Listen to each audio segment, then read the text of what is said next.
Hello everybody, this is Dr. Jeff.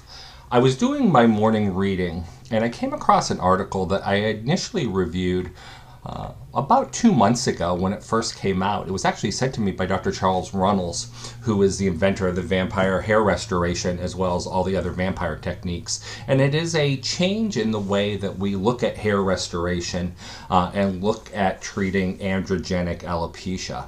For the longest time, we have used a point-by-point injection method with intradermal injections using a 30-gauge needle. And we did see great results.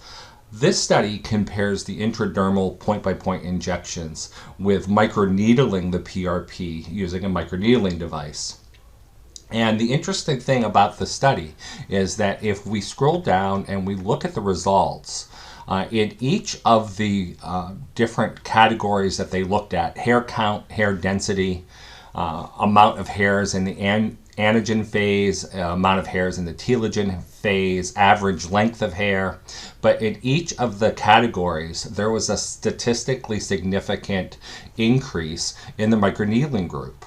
So recently in Dr. Runnels' workshops, he has started teaching both the point-by-point injection technique that he has been teaching for many, many years now, and we have added in showing how to treat hair restoration and hair loss with microneedling. So this is a categorical change in the way that people are looking at hair restoration, and it looks like these results out of Turkey will change the way that we look at treating men and women with hair loss. There's a second study that I think is also interesting, and this is a study that's a bit older. This study was from 2017.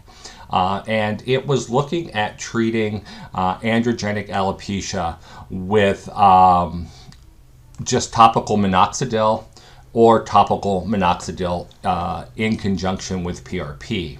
And in this, there was 50 patients in each group, and what they found is that the group that was treated with a combination of minoxidil and microneedling with PRP had much better results.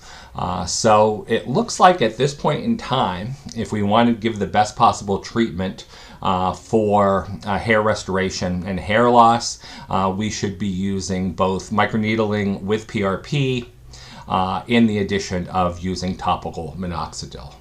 I will post links to both of the research articles below, as well as the outcome chart from the first article. If you have any questions regarding the comments I've made in this review, please let me know. If you are not doing hair restoration or you are not using a microneedling pen for hair restoration and you need either PRP devices or microneedling devices, please contact me. I can help you with that. I hope you're having a great week, and I'll talk to you very, very soon. Thanks. Bye.